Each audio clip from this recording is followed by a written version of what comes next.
I hate him. I genuinely, fiercely hate Kim Tae-hyung, but the sound of his muffled scream behind a locked door makes my blood run colder than a corpse. The bass from the hidden speakers vibrates through my chest like a second heartbeat. Underground convention. No cameras, no deacon rules. Just ink, blood, and infinite secrets. I'm 25, unfortunately. My sleeves rolled up, black ink still fresh on my knuckles from the piece I finished an hour ago. Everyone here knows me. Jungkook, the guy who only tattoos gangsters and never smiles. They clear a path when I walk. I hate being here tonight. But Namjoon dragged me anyway. Hyung, I swear if you make me stay another minute, I start. But Namjoon cuts me off with that calm, deep voice of his. The one that always sounds like he's reading poetry, even when he's telling me to shut up. JK, breathe. He claps my shoulder, tall and steady beside me, his own arms covered in the delicate line work I did last year. You're the best artist here, and you know it. Whatever's eating you, let it go for 5 minutes. He pauses, lips curving slightly. Besides, your favorite rival is here. I don't even need to ask who. Kim Tae-hyung, 27. Pretty face, expensive clothes, and a mouth that never knows when to stay shut. Celebrity tattooist. The guy who tattoos idols and rich kids called my style trash for criminals on national TV. I still remember the exact way his voice sounded. Soft, sweet, deadly. I clench my jaw so hard it aches. Stop glaring, JK, Namjoon murmurs, leaning against the metal scaffolding of our booth. You're going to burn a hole through his Gucci shirt. Let it go. I'm not glaring, I mutter, tossing my bloodied gloves into the biohazard bin. I just don't get why the golden boy is slumming it with us rats tonight. Money, Namjoon says simply. A very exclusive VIP client paid double for a private consultation, some heavy hitter from the upper districts. He says it lightly, but something in his tone sits wrong. Word is the client specifically requested Tae-hyung by name. Apparently he's been following his streams. I scoff and turn my back, but a strange itch crawls up my spine that I can't shake. I spot Tae-hyung across the dim hall, half laughing with Hoseok, that sunshine guy who is always bouncing on his toes like he runs on caffeine and good news. Except tonight, I notice, Hoseok is not quite smiling. He keeps touching Tae-hyung's arm. And Tae-hyung? Tae-hyung has a sketchbook pressed tight against his chest like armor. His eyes keep cutting to the booths, sharp and calculating in a way that has nothing to do with nerves. I've seen artists nervous before a client. That's not what this is. I watch Hoseok lean in close to Tae-hyung's ear. Whatever he says makes Tae-hyung's jaw tighten. He nods once and squares his shoulders in a way that looks less like a man walking into a consultation. He passes our booth on the way. He slows. Of course he slows. Jungkook. He doesn't stop walking, just cuts his eyes sideways at me with that particular expression. Polite, faintly amused, sharpened underneath. I didn't think underground events were your style anymore. Aren't you too famous for rats these days? Funny, I say, without turning my head. I was about to ask you the same thing. Last I checked, you only tattoo people who can afford to put your name in their Instagram bio. He stops, just for a beat. Something flickers across his face that I don't get long enough to read. Maybe I wanted to see how the other half works, he says. Maybe you wanted to remind yourself what real art looks like. I finally look at him. Must be a long drive from Hollow. The air between us goes sharp and still. Then the corner of his mouth does something I refuse to analyze, and he turns and keeps walking. I grab a soju from the makeshift bar, and Namjoon sighs beside me. You two need to duck or fight already, he mutters. The tension is louder than the music. Hyung, I growl, low and warning. He just raises an eyebrow. I'm not blind, JK. You watch him like you're memorizing him, and you think no one notices. I don't answer, because he's right, and I hate that he's right. 10 minutes later, the lights flicker once. Nothing unusual in this old warehouse. But then I hear it. A muffled shout, then a crash. My head snaps toward the private booths at the back. The heavy black curtain of booth number 7 is swaying like someone just slammed it shut. That's where Tae-hyung went. Another sound. A choked cry, cut off too fast. My blood turns cold. I'm moving before I think. My body makes the choice my brain is still catching up to. It's Tae-hyung, says a voice in my head. Not your problem. He's not your friend. But I'm still moving. He doesn't want your help. He'd hate this. 3 meters to the curtain. 2. Walk away, Jungkook. Just walk. A man's voice from inside, low and drunk and ugly. Come on, pretty boy. You've been teasing. And then Tae-hyung's voice, weak, slurred, terrified in a way I have never once heard from him. No, stop. I said no. Something inside me snaps like a bone. I kick the yucking door so hard the cheap lock explodes. The scene hits me like a freight train. Tae-hyung is slumped in the tattoo chair, wrists pinned above his head by one of the client's meaty hands. His expensive shirt is torn open, but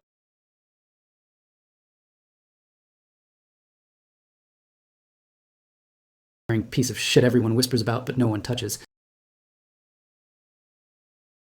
A thin trail of spit and tears runs down his chin. He's shaking so hard the chair creaks. Something in my chest cracks wide open. The man looks up, face twisted in sick pleasure. The fuck? I don't let him finish. My fist crashes into his face with every ounce of rage I've ever carried. Bone cracks under my knuckles. Blood sprays across the sterile white chair. He staggers back, but I'm on him, grabbing his collar, slamming him into the wall so hard the plaster dents. Once, twice, his head bounces off it like a rag doll. You think you can touch him? My voice is raw, shaking with something I don't even recognize. You think you can break him like that? He spits blood, eyes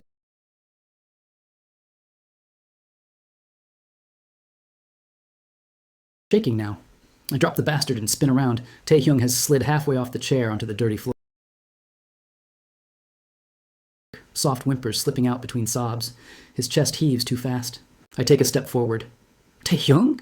He flinches, a raw, broken sob tearing from his throat.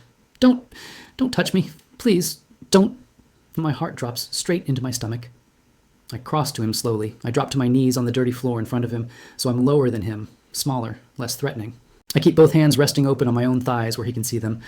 I wait until his panicked breathing slows enough to hear me. Hey, I say quietly. Look at me, Mishka. He doesn't move. Taehyung. I keep my voice as gentle as I know how to make it, which isn't very gentle, but I try. It's Jungkook. Just Jungkook. He's on the floor behind me. He's not getting up. I pause. Breathe with me, Mishka. In. Yeah, like that. Out. You're not in that moment anymore. You're here. The chair is behind you. The floor under your hands is real. I'm real. I hold his gaze when his eyes finally, slowly drag up to mine. Look at me. You're safe now. I swear on my life. You're safe. I reach out, fingers hovering before I gently touch his wrist. His skin is fever hot, pulse racing under my thumb. He flinches at first. Then his fingers suddenly clamp around my wrist like it's the only real thing left in the world. Tears pour down his cheeks, mixing with the drug haze in his eyes. Don't leave me here. His voice is so small, so broken it guts me. Jungkook, please. I've hated this man for months. I've wanted to punch that pretty face 100 times. But right now, with his tears soaking my fingers and his body trembling against mine, all I feel is this raw, terrifying need to protect him from the entire fucking world. I pull his ripped shirt closed over his chest with shaking hands, then tug his pants up as gently as I can, ignoring how my own eyes burn. I've got you, baby. I've got you. Just breathe with me, okay? In, out. Hoseok bursts through the broken door a second later, voice cracking immediately into a sob. Oh God, what did he... He was drugged, I say, jaw locked, and almost assaulted. I glance at Hoseok and read his face in half a second, devastated, guilty, ready to fall apart. Don't fall apart yet. I need you together for the next 10 minutes. Namjoon curses under his breath, face pale but voice steady. JK, we have to move. Now. The press is out front. If they see him like this, it'll be a circus. Taehyung's grip on my wrist tightens until it hurts. He hides his face in my neck, hot tears sliding against my skin, body still shaking like he's freezing to death. I don't think. I slide one arm under his knees, the other around his back, and lift him against my chest. He's lighter than he should be, all soft curls and broken breaths.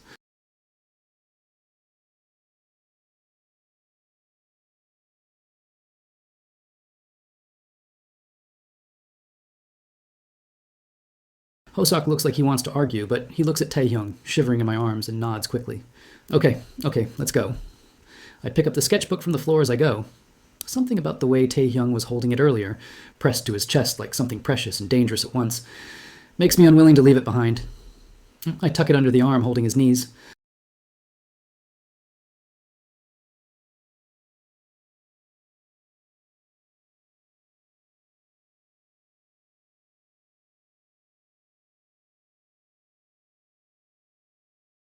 All I know is that Kim Taehyung is in my arms, trusting me with his broken pieces, and I will burn down every single person who ever tries to take that trust apart.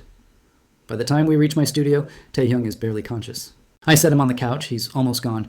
I pull a blanket over him. He's breathing slow and even, and his grip on my wrist has finally loosened. I sit on the floor beside the couch and don't move. The sketchbook is on the coffee table. I just watch him breathe and try to figure out what I'm supposed to do now. Day 2, Taehyung's POV. The first thing I'm aware of is the smell. Ink, black coffee gone cold, something like wood smoke from a radiator working too hard. It takes me a full 30 seconds to remember that I am not in my own apartment, and another 30 to remember why. I go very still. The ceiling is water-stained. The walls are covered in sketches pinned edge to edge, tattoo designs, figure studies, pages torn from sketchbooks. A worn black couch beneath me, a blanket tucked around my shoulders that I don't remember anyone putting there. A door clicks somewhere in the apartment, and I flinch so hard my shoulder hits the back cushion. Just a door. Just a door. I press my palm flat against my sternum and breathe. My body remembers things my mind hasn't caught up to yet. The chemical fog has cleared enough for the memories to start filing in, one by one, each one a cold stone dropped into still water. The booth, the drink, the way my hands stopped working, the sound of my own voice saying no and the sound of it being ignored. And then, a door exploding off its hinges. Coffee. I turn my head.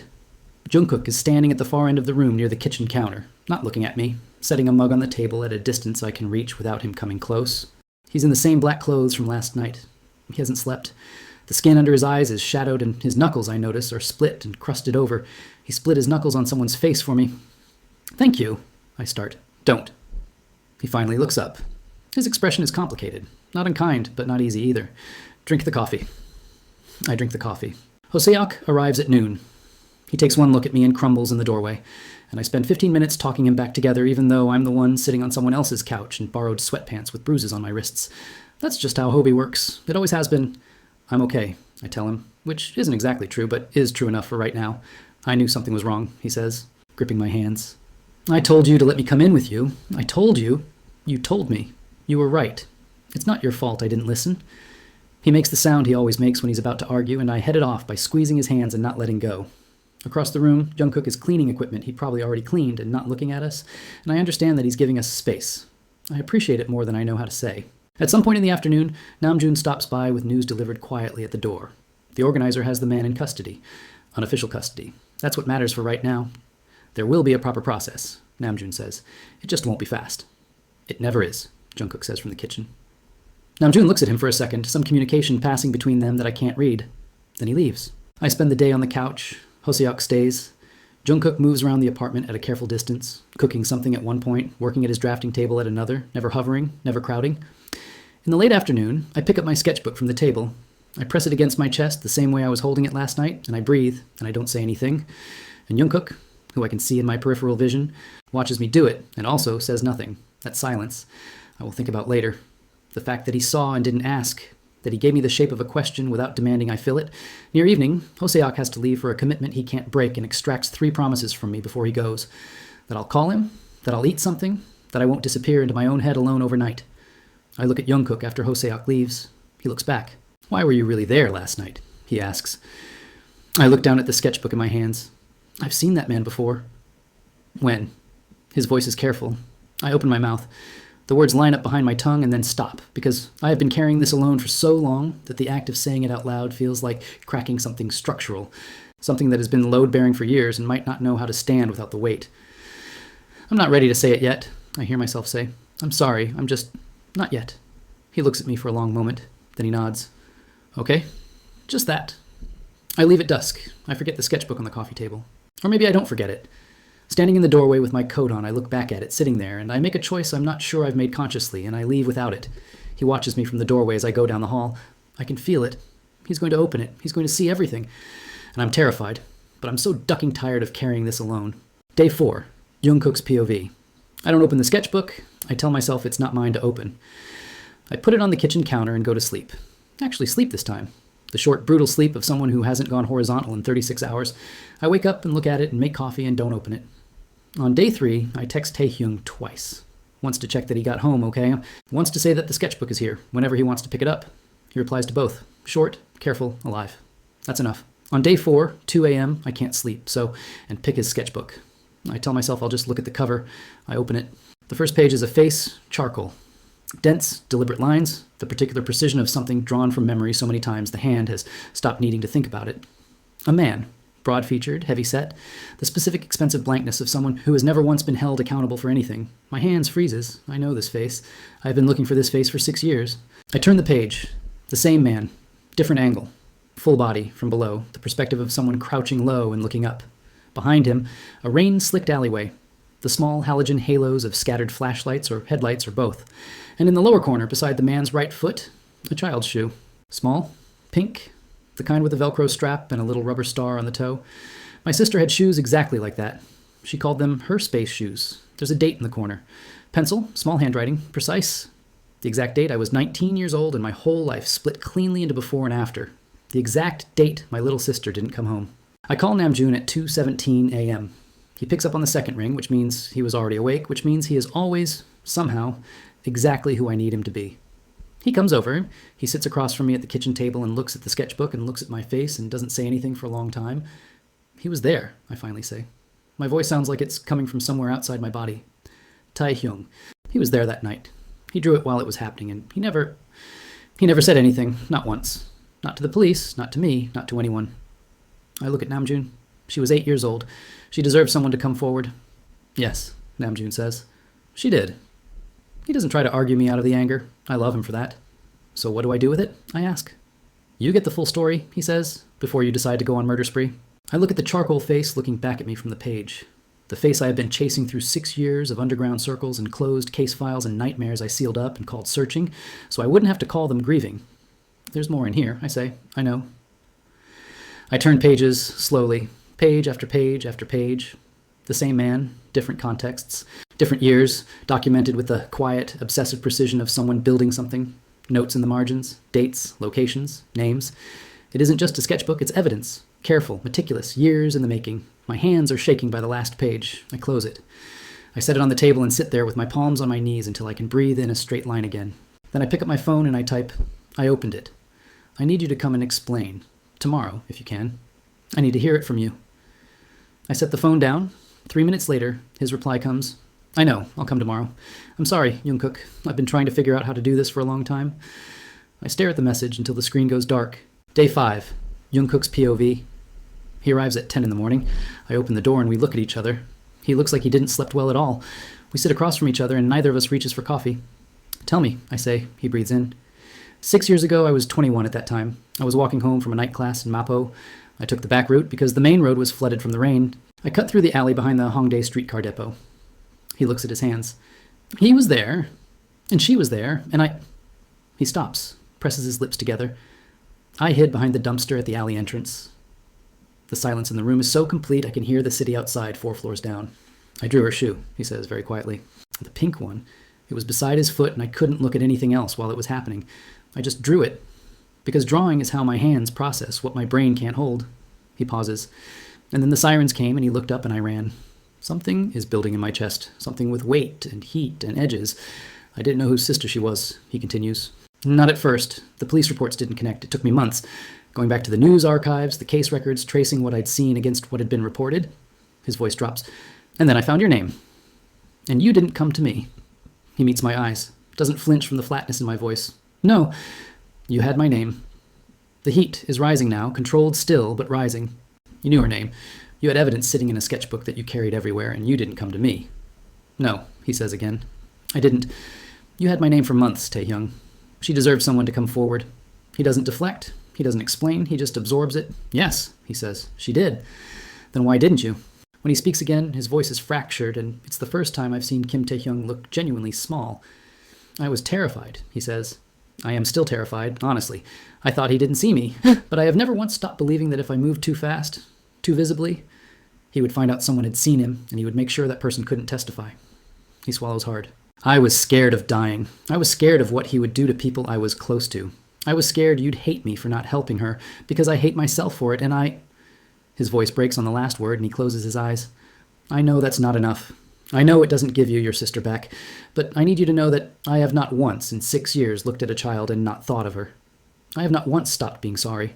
The room is very still. I stand up. I walk to the window. I stand there with my back to him for a long time. I don't know how to not be angry at you, I say finally, not turning around. I'm going to be angry for a while. I want you to know that. Okay, he says quietly. You should have found a way. Yes. A long silence. Then, tell me the rest of it. All of it. He talks for an hour. He tells me about the 2 years of building the case after he found my name. Getting into the circles where the man moved, clients, private events, the broker's contact 6 weeks ago, everything. He recognized me when I walked in, Taehyung says. He said he'd been watching me since Mapo. He knew. His hands curl around his own knees. He said if I didn't hand over the sketchbook, I'd end up like her, and then something was in my drink and I couldn't. Stop. I say it because I can't hear the rest of that sentence right now without the rage overtaking everything, and the rage is not useful. Not yet. I look at him. You were trying to get justice for my sister. He looks up. Badly, I say. Dangerously. Completely alone. But I exhale through my nose. You were trying. Something shifts in his face. I sit back down at the table. Namjoon knows a detective. Park Era, and she handles cases like this. I look at the sketchbook. This is going to her. Oh, Taehyung says. And you're going to testify, formally, with counsel. Okay. And I'm going to be there when you do. He looks at me then. You're still angry? I'm still angry, I agree. And I'm also here. He goes quiet after that. I think about Namjoon telling me last night that there's always a story. I think about 6 years of carrying something that felt like a search, but was really just a refusal to grieve. Something in my chest breaks open. It starts somewhere behind my ribs and works outward, and there is absolutely nothing I can do to stop it. And I press my hands against my eyes, and I make a sound I haven't made since the week she disappeared. I hear him stand.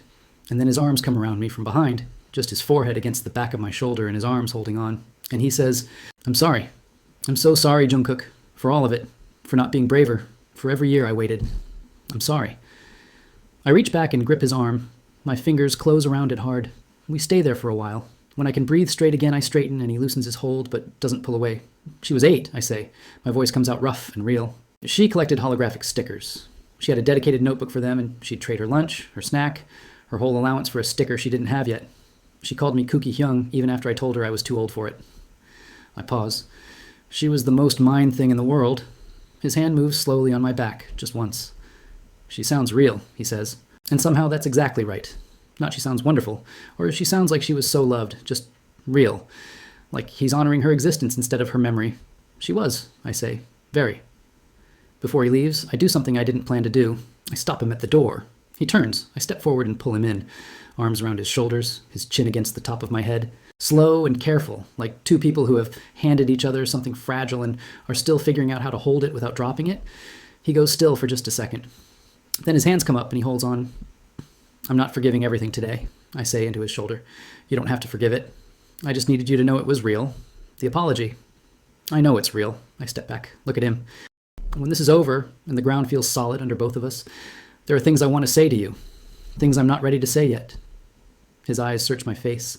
Something in them settles, like a question finding a temporary answer that's good enough to rest on. Ask me then, he says quietly. Whatever the question is. Ask me when we're both standing on something that holds. I nod. He goes, 3 weeks later. Park Era office is small, neutral, and meticulously organized. She is about 40. She lets Taehyung talk for 40 minutes without interrupting. I sit beside him. She asks careful questions. Taehyung answers carefully. It will take time, Detective Park says when they're done. He has legal insulation, but you have documentation that covers years of behavior, and you have proximity testimony from the night of the assault. That's significant. We'll be in touch. She thanks Taehyung for his courage. Outside, afterward, Taehyung leans against the building wall with his head tipped back and his eyes closed. I stand beside him. You did well in there, I say. I shook the whole time. Shaking is fine. He opens his eyes and looks at me sideways. You keep looking at me like you're waiting for me to run, he says. I feel the corner of my mouth do something. Are you planning to? Not unless you tell me to. I hold his gaze. I'm not telling you to. Something in his face opens up, just slightly. Not a smile. Something quieter than a smile and more durable. He turns back to the street. Okay then, he says. We stand there a while longer before either of us moves. 1 week after that. He comes on a Wednesday afternoon because I asked him to. I have a client, Junho, a regular, here for the third session of a full sleeve. Taehyung comes in while I'm working and sits in the chair by the far wall without being told to. He just watches my hands. Junho leaves at the end of the session, and we're alone, and I clean the machine and I can feel Taehyung's eyes still on me, and I wait. I called your work criminal trash, he says finally. I know. I called it that because I was standing in a gallery looking at a photograph someone showed me of your work, and I felt ashamed. Not of your work, of mine. Because yours was doing something mine had stopped doing years ago. He pauses. I don't perform when I watch you work. I see it, the actual thing. I set down the cleaning cloth and lean against the table and look at him. That's a garbage thing to do to someone, I say. And then, slower. But I understand what shame does to people. I've done ugly things with mine, too. Are you... He stops. Still angry? Yes. Probably for a while. I meet his eyes. But working on it. He nods, looks at his hands, then looks back up at me with something in his expression that is both terrifying and exactly what I've been watching from across convention halls for a year and not letting myself name. I want to get something from you, he says. When you're ready. Something real. What? I don't know the design yet. His voice is soft. Just something true, the way you make things. I hold his gaze for a long moment. Then I push off the table and reach behind me for the portfolio I haven't shown anyone in 3 years. The old work, the early work. I set it on the table between us and open it. He goes quiet in a new way when he looks through it. We talk until the light outside goes amber and then gray. The art philosophy conversation, the shame on both sides, the things built from fear that ended up building walls instead of bridges. It goes slower and deeper and more honestly than any conversation we've had before, and the difference is that neither of us is drugged or broken or operating on adrenaline. We're just two people in a lamplit studio telling the truth. I want to watch you teach, he says near the end. When you get students again, I want to see you explain the work to someone who doesn't know it yet. You could be that student, I say. He raises an eyebrow. You'd teach me? I'd consider it. I look at him. If you could handle being a beginner. He laughs. Actually laughs. The real one, sudden and surprised. And I decide in that moment that I will figure out how to make him do that again. 1 month later. Epilogue. He sits in the client chair with his left arm extended, cuff rolled back, sleeve pushed to the elbow. Outside, Seoul is doing the first cold evening of December, the kind that makes the streetlights look sharper. I prep the stencil. Small? Clean? Just above the inside of his wrist? Still sure? I ask. Still sure, he says. I work in silence. The hum of the machine, the careful geometry of it, the particular intimacy of making something permanent on someone's skin. He watches my hands the same way he watched them in the studio, still and focused, and doesn't flinch. The machine falls silent. I set it down, wipe the last trace of ink from his skin, and sit back on my stool. The small holographic star on the inside of his wrist catches the warm light of the studio lamp and throws back tiny shifting rainbows, exactly the way she used to hold her stickers up to the window and whisper, "Cookie Hyung, look, it's moving." Tae-hyung stares at it for a long time. His throat works once, twice. Then he says, very quietly, "She would have loved this." I don't trust my voice, so I just nod and start wrapping the fresh tattoo the way I've done 1,000 times. Slow, careful, like it's something sacred. His free hand finds mine on the table between us. No hesitation this time. His fingers slide between mine and hold on. I let my thumb brush over his knuckles. The silence between us isn't heavy anymore. It's full. I speak first, low and rough. I said there were things I wanted to tell you when the ground felt solid. He nods once, eyes never leaving mine. I swallow. I hated you for a long time, Taehyung. Then I carried you out of that room, and something in me broke and rebuilt itself around the need to keep you safe. I don't know when the hate turned into this, but it did, and it's not going away. His fingers tighten around mine. I'm still angry about my sister, I continue, because it's true and he deserves the whole truth. I probably will be for the rest of my life, but I'm not angry at you anymore. Not the way I was. Taehyung's eyes are glassy, but he doesn't look away. Jungkook. I'm not finished. I lean forward, elbows on my knees, still holding his hand, like it's the only steady thing left in the world. I want you to stay. Not just tonight, not just until the case is done. I want you here, watching me work, arguing with me about art. I want to teach you how to tattoo, if you'll let me. I want to watch you draw again without looking over your shoulder. I want you, all of you. The pretty celebrity version and the broken one that still flinches at loud doors, both. A tear slips down his cheek. He doesn't wipe it away. I'm still a little bit of a mess, he whispers, voice cracking. I smile for the first time in weeks. Small, crooked, real. Good. Nah, I'm not exactly gift-wrapped either. He laughs, then he leans in first. Slow. Giving me every chance to pull back. I don't...